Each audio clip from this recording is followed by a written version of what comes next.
will the real Randy Gardner please stand up? In 1964, high school student Randy Gardner successfully stayed awake for 11 days and 24 minutes, setting the world record for the longest a human has gone without sleep. Over the several days awake, Gardner experienced everything from mood changes, memory lapses, random hallucinations, to temporarily losing the ability to identify objects and recall words. But you don't have to stay awake for multiple days to experience detriments from lack of sleep, as neuroscientist Matthew Walker will tell you. I would like to start with testicles.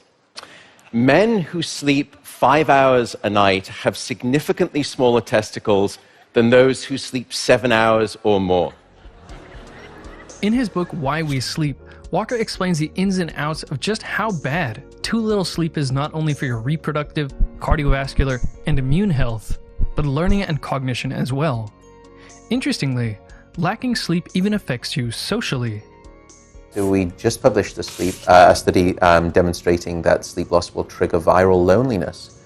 As Walker is explaining here in this interview with Rhonda Patrick, this paper he authored demonstrated that people are much less comfortable with people standing close to them after they've been sleep deprived.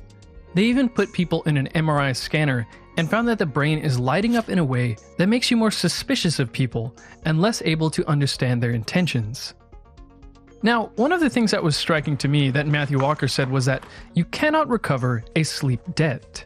You can't just catch up on sleep by sleeping for 12 hours on a Saturday after 3 nights of sleeping poorly.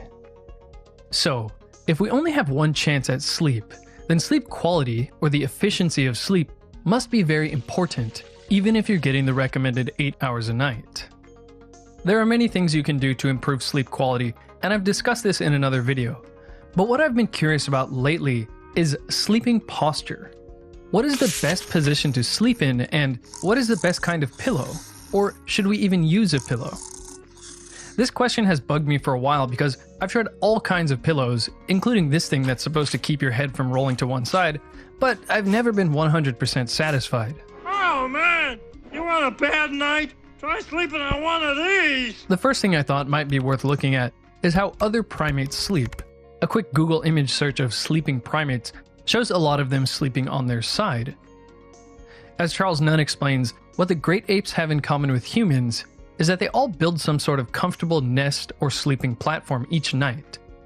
Humans have different bone structures from apes, of course, but I still thought it would be interesting to consider the position that they sleep in most often. This 2015 study monitored the sleeping patterns of 5 orangutans for 2 years. They found that orangutans spent 3 times more of their sleeping time on their sides than they did on their backs. Now, while digging into human research, I had trouble finding many papers specifically looking at how sleep position affected sleep quality. And I couldn't find any papers comparing sleep quality when people used a pillow versus when they didn't use a pillow. But we can of course use a bit of logic and make some inferences based on the data that we do have. So I figure a sleep posture that promotes sleep good quality would have to 1. Prevent snoring, and 2. At least not impede the glymphatic system. For now, let's look at snoring. What's happening during snoring is that airflow is being partially blocked by tissues in the airway, as evidenced by a snoring sound. I think more often than not, people would assume that snoring is mostly a nuisance to one's sleeping partner, and the effect on sleep quality is not enough to cause alarm. However, a study from 2003 looking at 1,144 school children separated the kids into either always, frequently, occasionally, and never snoring. What they found was that in the kids, snoring always was significantly associated with poor academic performance in mathematics, science, and spelling. And snoring frequently was also significantly associated with poor academic performance in mathematics and spelling. Another study from 2001 found that children with lower academic performance in middle school are more likely to have snored during early childhood. Another study from 1994 showed that between age 4 and 7, daytime sleepiness, hyperactivity, and restless sleep were all significantly more common in the habitual snorers than in those who never snored. And yet another study from 2005 titled "Snoring Predicts Hyperactivity 4 Years Later" shows that snoring and other symptoms of sleep-disordered breathing are strong risk factors for future emergence or exacerbation of hyperactive behavior. I could go on with several more studies showing children who snore secrete less growth hormone, how snoring is associated with headache and daytime sleepiness, as well as high blood pressure, heart attack, and stroke, but we can get into the full details in another video. For now, here's 2 recent nights from just the other week tracking my sleep with the app SnoreLab. Here's a night where I snored a lot, and slept about 7 hours. And here's a night where I slept less, about 6.5 hours, and barely snored at all. Most of what the app picked up was me rustling around and my air conditioner turning on and off. As indicated by the orange frowny face, I distinctly remember being very groggy this particular morning when I snored a lot, but quite refreshed on this morning when I didn't snore that much. One pretty clear example of snoring being disruptive to sleep quality is the fact that it seems to wake me up. On the nights that I do snore, the recording will show that the snoring sometimes wakes me up enough to rustle around or change positions.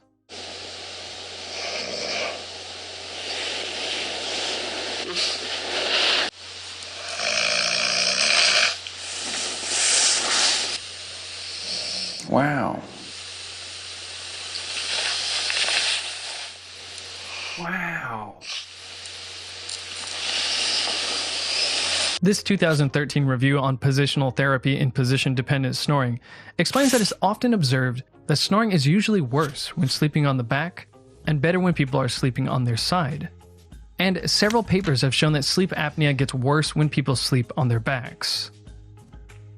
During the American War of Independence and later during World War I, soldiers were advised to wear their rucksacks on their backs while sleeping to keep them on their side and avoid sleeping on their backs. This would prevent snoring and making their position known to the enemy. Papers from 1984 and 1996 found that people snore worse on their back, and this one 2013 study found that snorers snore less on their side. So far, it looks like sleeping on one side, or at least avoiding sleeping on your back, would be good for sleep quality. This study from 1983 found that consistently, poor sleepers spent more time on their backs with their heads straight. Now, what about pillows? There are several types of pillows, and most of the ones advertised to improve sleep quality aim to support the neck. There is a natural curvature in the neck, a lordosis, and you can lose that and develop something called flat neck syndrome. This is developed presumably from looking down all the time, probably at your smartphone or using a pillow that is too high. But if we want to sleep on our sides, we shouldn't need to worry too much about having the perfectly shaped pillow. You can just get one that keeps your neck from bending too much while you sleep on your side.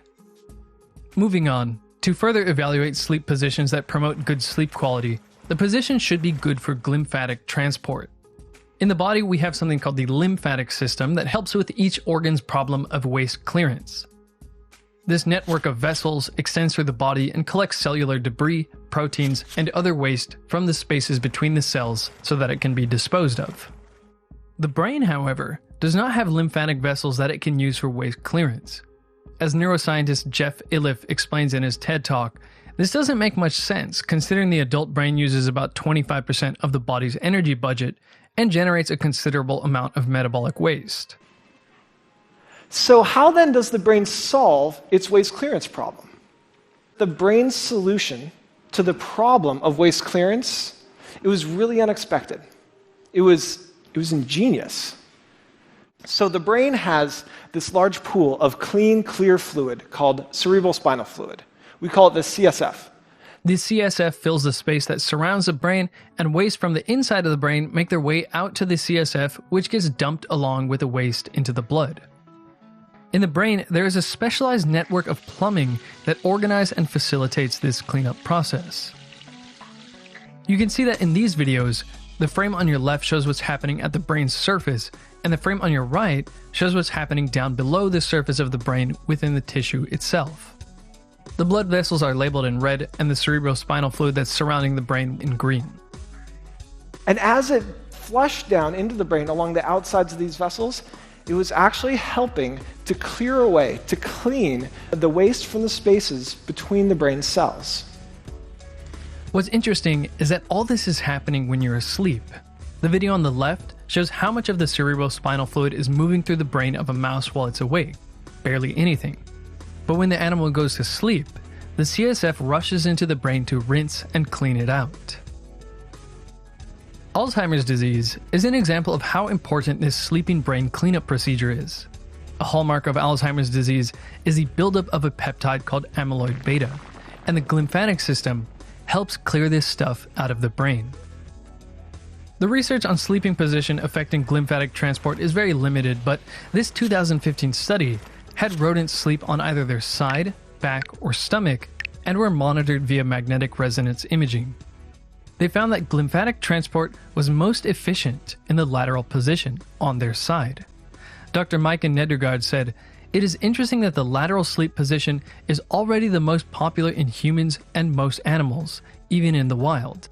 And it appears that we have adapted the lateral sleep position to most efficiently clear out the brain of the metabolic waste products that built up while we are awake." One interesting thing about this study is that it specifically looked at the clearance of Alzheimer's protein amyloid beta and found that the removal of it was most efficient in the side sleeping position. Now, this is just in rodents, but this study was looking at how sleep position could affect neurodegenerative disease in humans. This study strapped a small device with an accelerometer to the patient's heads to monitor what sleeping positions they were in and for how long. They found that spending more than 2 hours sleeping on the back at night was significantly more frequent in those with neurodegenerative disease. Those with neurodegenerative disease spent nearly twice as much time on their backs while sleeping. Controls spent about 30% of their sleep on their backs, and those with NDD spent about 50% of their sleep on their backs. The Hadza of Tanzania are often interesting to look at, as their lifestyle is thought to be similar to that of prehistoric humans. I couldn't find studies specifically on their sleeping position, but this brief video talking about a study on the Hadza's sleep patterns shows most of them sleeping on their side. So the data is limited, but it's enough at least for me to want to try and sleep on my side more. However, the problem is you can't just say, okay, time to sleep on my side because Ulysses McGill said so. How's my hair? People unconsciously change their sleeping position multiple times throughout the night. One study found that over the course of one night, subjects change their position as many as 20 to 40 times per night. So how can we get ourselves to stay on our sides, or at least bias ourselves to select that position more often as we rustle around at night? In 1984, the journal Chest published a letter written by a patient's wife. She had cured her husband's snoring problem by inserting a plastic ball into a pocket sewn on the back of a t-shirt to prevent her husband from sleeping on his back. In fact, there's a type of therapy called positional therapy designed to keep patients off of their back. They use all kinds of things, from a backpack with a softball inside to a ball and a sock on the back, to a shark fin type thing, to alarms that ring when you roll onto your back. So, what if pillows are making sleeping on our backs artificially too comfortable? That is, let's say you lay down to sleep, but you simply don't use a pillow. Laying on your back might become a little less comfortable now that your neck and head aren't cradled in a cushy, comfortable cushion. What's going to be the more comfortable position? Probably sleeping on your side because you can support your neck with your shoulder or a pillow made out of your arm and hands. Surprisingly, there was one paper that addresses this directly. In this paper by Michael Tetley titled Instinctive Sleeping and Resting Postures: An Anthropological and Zoological Approach to Treatment of Low Back and Joint Pain, he argues that forest dwellers, nomads, and tribal peoples suffer from few musculoskeletal problems because they sleep in a natural posture without a pillow at night. According to Tetley, he has organized over 14 expeditions all over the world to meet native peoples and study their sleeping and resting postures. They all adopted similar postures and exhibited few musculoskeletal problems. He says tribespeople often do not like having their photographs taken, so he demonstrates most of the postures himself. What was interesting about this paper is that none of the positions he's presented show people sleeping on their backs. So the data on this topic is limited, but based on what I did find so far, it seems that the side position is the better position for cleaning out your brain and preventing snoring from impeding your sleep. And ditching the pillow might be the way to get yourself to spend more time in that side position. That's the idea anyway. It'll probably take some time to adjust to sleeping without a pillow, and I'm not saying this is realistic for everyone. If you don't snore and you wake up feeling refreshed and are without back or neck pain in the morning, there's probably no need to change your routine. Also, maybe you could figure out some other way to keep yourself on your side during the night without ditching your pillow. Actually, I've been sleeping without a pillow for about a week now, and I can't say I'm waking up drastically more refreshed, but I haven't woken up with a stiff neck or back yet, something that would usually happen every other day. But I don't really know if this way of sleeping is keeping me on my side like I was thinking, so I'm planning to track a couple of weeks of sleeping like this with a wearable device, and hopefully one of those baby monitor type see-in-the-dark cameras. I'm planning to post updates on my Instagram every now and then, and at the very end of the experiment, I'll post a thorough video on YouTube letting you know how it all went. And if any of you would like to join me in the sleep experiment, I'll write in the description how I plan to do it. Also, if any of you have done a sleep tracking experiment yourself in the past, please let me know in the comments or on Instagram what you use to track your sleep. This video was sponsored by KenHub, which is where most all the anatomical images used in this video came from. If you're a medicine, nursing, or physiotherapy student and want a way to drastically reduce the frustration involved with packing ridiculous amounts of anatomy information into the thing between your two auditory ossicles, you should definitely check out KenHub. With hundreds of engaging videos, interactive quizzes, complete articles, and a full atlas with stunning images, KenHub is the best tool for learning anatomy I've come across, and it actually makes the process fun. Make sure and check out KenHub at kenhub.com.